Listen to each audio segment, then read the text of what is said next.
I'm very pleased now to introduce Senator the Honourable Stephen Conroy, Shadow Minister for Defence and Deputy Leader of the Opposition in the Senate.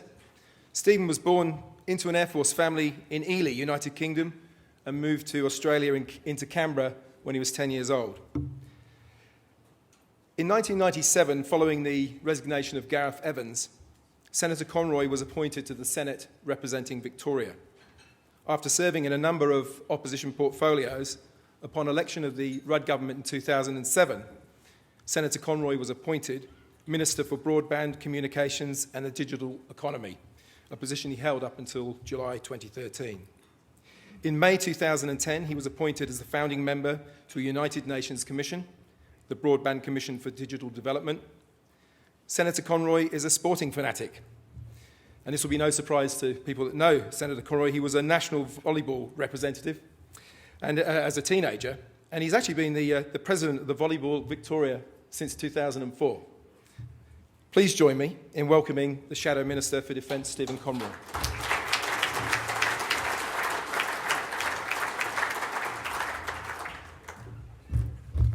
Well, thank you very much for that introduction, and can I say what a great pleasure it is to be here in such a distinguished gathering. I should start by acknowledging the former President of Indonesia and great friend to Australia, Cecilia Bambang Yudhoyono. We've got the former CDF, Angus Euston, many ambassadors.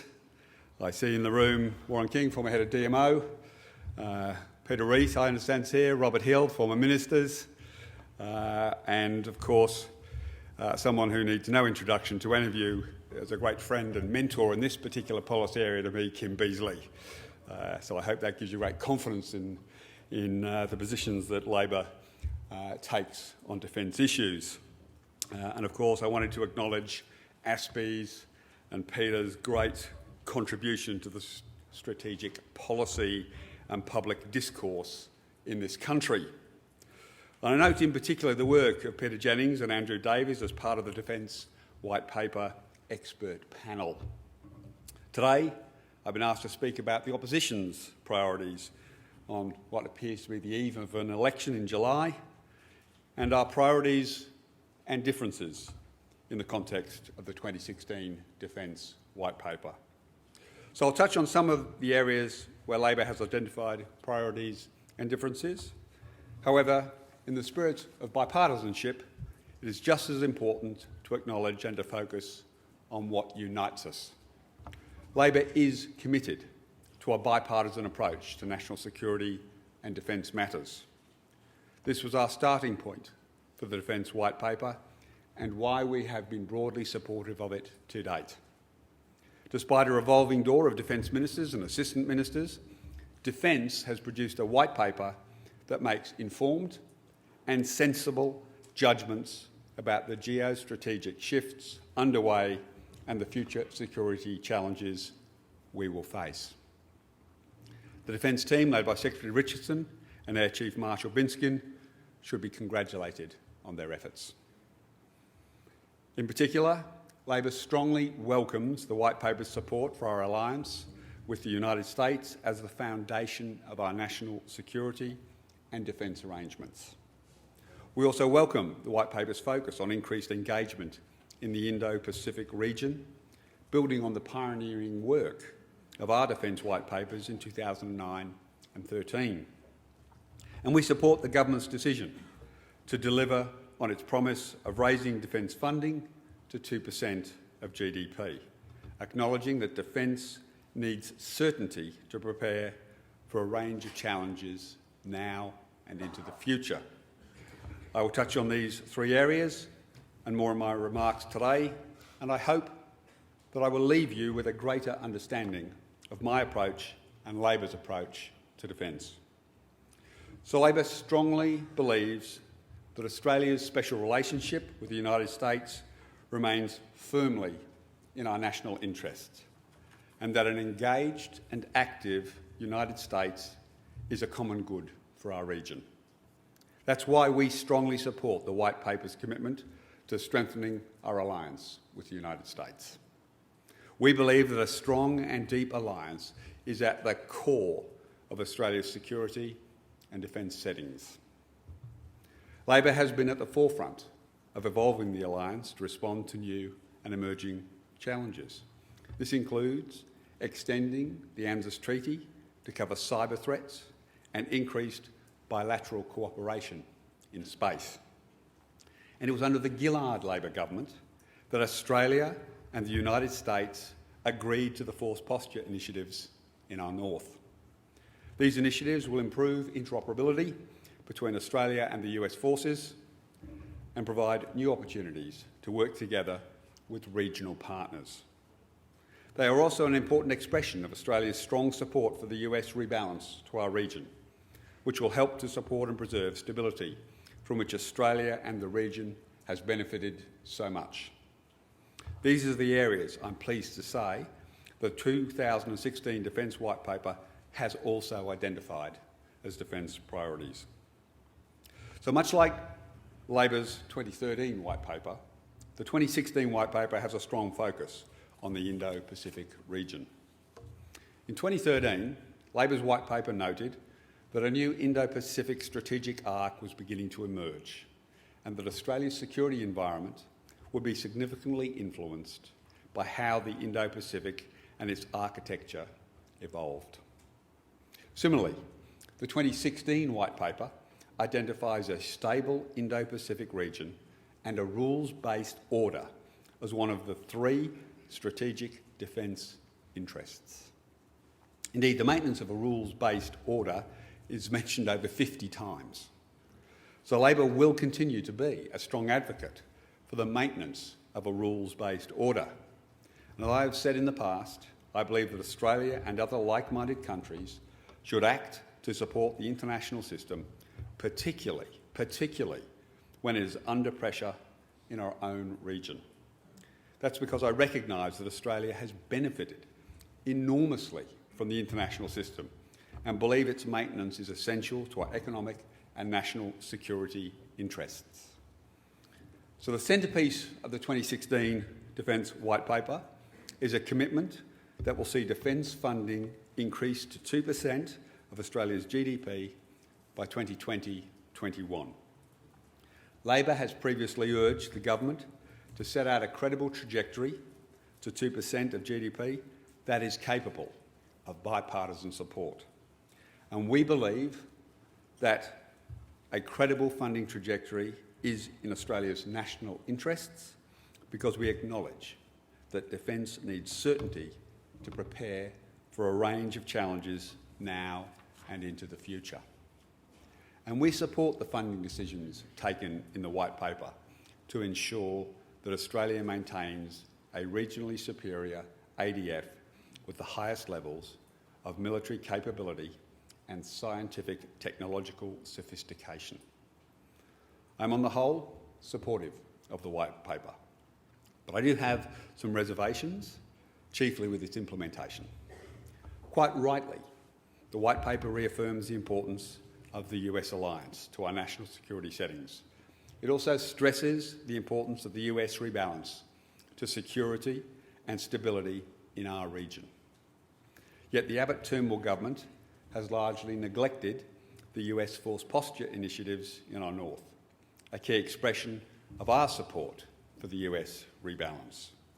Progress has effectively stalled.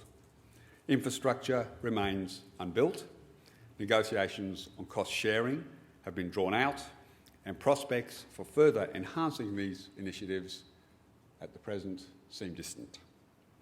It is up to the government to provide the political impetus to drive these initiatives forward, and I urge the government and the minister to do so.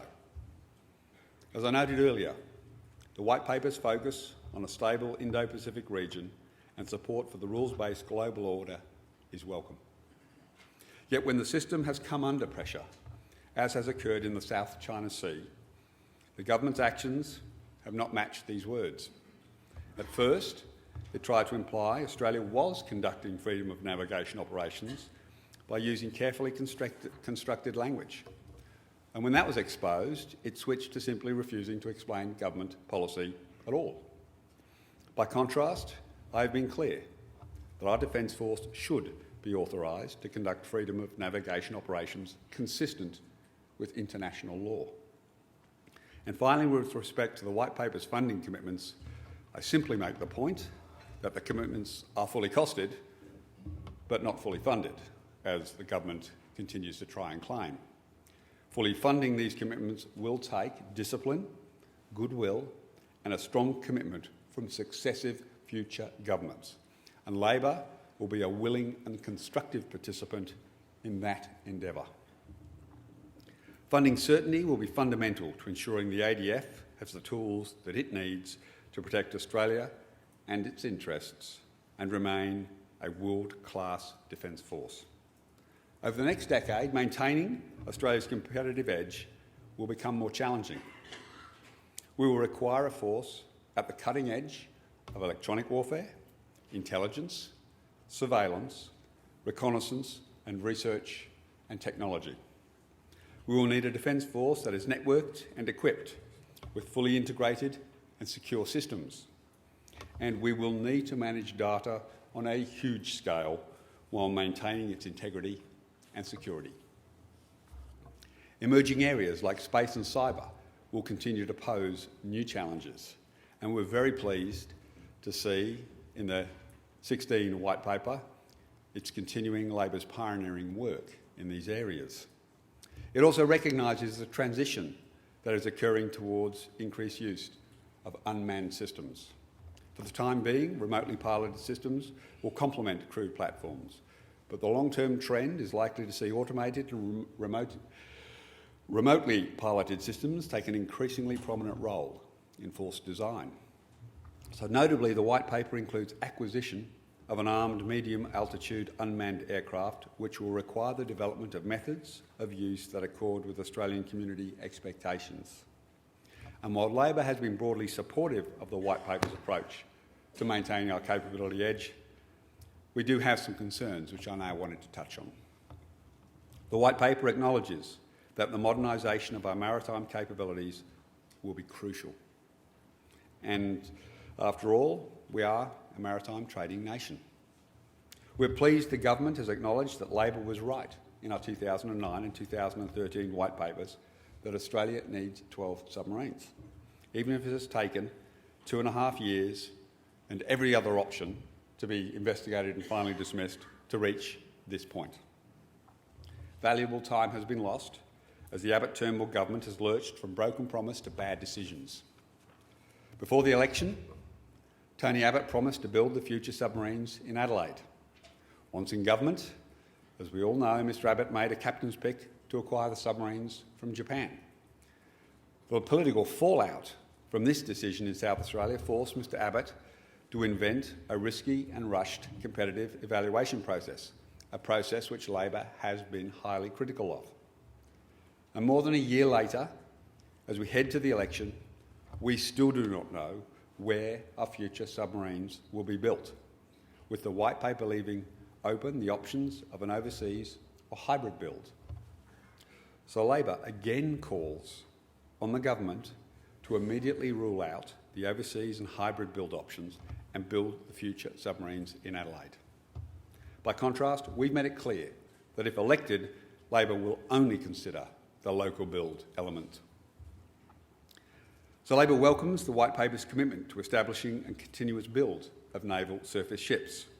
We recognise that a continuous build improves and provides industry with the long-term certainty that it needs to secure investment and critical skills. That's why in 2013, Labor launched a plan that would have maintained industry capacity, created jobs, maximised value for defence acquisitions and put us on the path to being a continuous and efficient shipbuilding nation across all categories of vessels. And while the White Paper reaffirms the government's intention to implement a continuous build of surface ships, there are scant details of how it plans to do this. The government has failed to explain how a continuous build production line for smaller Navy vessels will be achieved when the only commitment to date is 12 offshore patrol vessels, a build that will only last 12 years between 2018 and 2030. And when it comes to major surface vessels, things are no clearer. As a result of Malcolm Turnbull and Maurice Payne's decision to walk away from Tony Abbott's promise to build the first few OPVs in Adelaide, it is unclear how the government intends to fill the gap between the end of the work on the air warfare destroyers and the start of the future frigates. So likewise, there is no detail on what will happen once the future frigates are built. So the uncertainty that this government has introduced into the shipbuilding industry has had real and devastating consequences, with more than 1,500 shipbuilders already lost their jobs on this government's watch. More uncertainty is not what is needed. Perhaps these gaps will be explained in the government's long overdue naval shipbuilding plan, originally promised to be released with the white paper. But in the absence of detail, all we are left with is the government's statements about its commitment to a continuous build philosophy. Australia's defence industry needs certainty from the government, not just a philosophy. That there is bipartisan support for Australia becoming an efficient, continuous naval shipbuilding nation is an important step forward. But if the government is to be taken seriously, it must provide certainty to ensure the jobs and skills are retained. And that brings me to my next point. Labor considers Australia's defence industry to be a fundamental input to capacity. So we welcome the White Paper's commitment to Australia's defence industry as essential to the operations of the ADF and to the capability we need to protect Australia and our national interests. A central tenet of Labor's approach to defence is the principle of national self-reliance. As an independent nation, Australia's armed forces need to be able to defend our nation without relying on others. Australia must be able to support its fighting force, and that means a viable local defence industry. So we welcome the decision in the White Paper to establish a new centre for defence industry in Adelaide as a focal point for industry engagement. Further, for the CDIC funding for the CDIC is being redirected from 35 existing defence industry programs, and time will tell if this new approach will achieve better outcomes, and we will be following this closely. Labor also supports the move to integrate the acquisition plans for equipment, capital investment, facilities, technology services and workforce plans into a single plan, the Defence Integrated Investment Plan. But the Integrated Investment Plan does not have the transparency or program-level detail found in its predecessor, the Defence Capability Plan. It doesn't keep faith with the much-repeated promise to give Australia a more detailed and externally validated capability plan. So we will continue to call on the government to release further details of key major projects. Labor believes that measures to support Australia's defence industry are critical to self-reliance. We are keen to explore what more can be done to support defence research and development and those innovative Australian companies working in the sector. Australia has gained important advantages from our defence R&D programs, but in recent years, defence R&D spending has steadily fallen, with the government's R&D share of the overall defence budget forecast to drop to about 1.1% in 2017-18. So Labor wants to find a way to redress this decline and incentivise the private sector to apply its expertise to some of the vexing problems facing our defence forces. And we think there are examples from around the world that Australia can draw on, such as the Defence Advanced Research Projects Agency in the United States. So we will continue to look at ways in which we can boost defence research and development, and we hope to have more to say on this very soon. Labor will go to the next election with a defence industry policy that is aligned to our national strategy and in support of Australian self-reliance. So I hope that I've given everyone here today a greater understanding of Labor's approach to the Defence White Paper, including our priorities and differences. As I said at the start of my remarks, Labor strongly believes that the best outcomes for Australia's national security are achieved through consensus and bipartisanship. That was our starting point when considering the 2016 Defence White Paper. Not to be divisive, but to be constructive and engaged opposition on national security and defence matters. I consider the 2016 Defence White Paper makes informed judgments about current and future security challenges. Notwithstanding these reservations that I have outlined today, the White Paper provides a sound basis for current and future governments to make informed decisions and ensure Australia maintains a world-class defence force able to defend and promote our national interests. Thank you again to ASPI. Good luck with the rest of the conference, and I look forward to reading a lot more about it after your deliberations over the next 2 days. Thank you very much.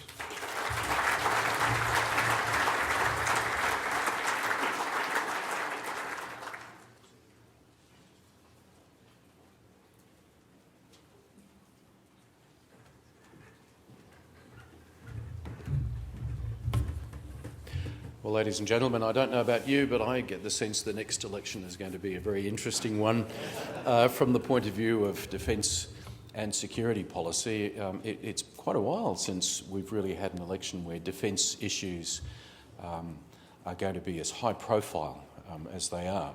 But I think it's very important to take away from Senator Conroy's message that, you know, we're really blessed in this country to have such a strong measure of bipartisan support between government and opposition on the fundamentals of defence policy.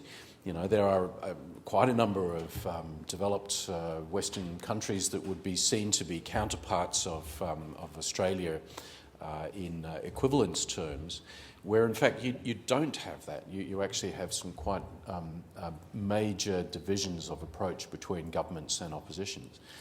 And the business of making defence policy in those environments is so much harder when we have a situation, unlike the situation we have in Australia, where there is support for the US alliance, for high levels of defence expenditure, for undertaking strategies that promote the international rule of law, for all of the things that Senator Conroy set out as being a sort of a bedrock basis of commonality between the major parties. So I think that's a very important part of the Minister's speech. As to, of course, his comments in the second half, which was around reservations around implementation. And of course it's utterly the role of oppositions to play that sort of putting a government on its mettle approach to these sorts of issues. So shipbuilding, submarines, of course that's going to be a major part of the electoral profile that we'll see over the next few months. But I think it's also very interesting to hear the Senator talk about focus on the Defence Integrated Investment Plan and setting the benchmark high for what you want to see coming out of that, Stephen. And also an emphasis on defence R&D funding. I think that's a welcome priority as well for the opposition to announce here today. So thank you very much for the speech, Senator Conroy, much appreciated. Ladies and gentlemen, can I please ask you to thank the Senator one more time.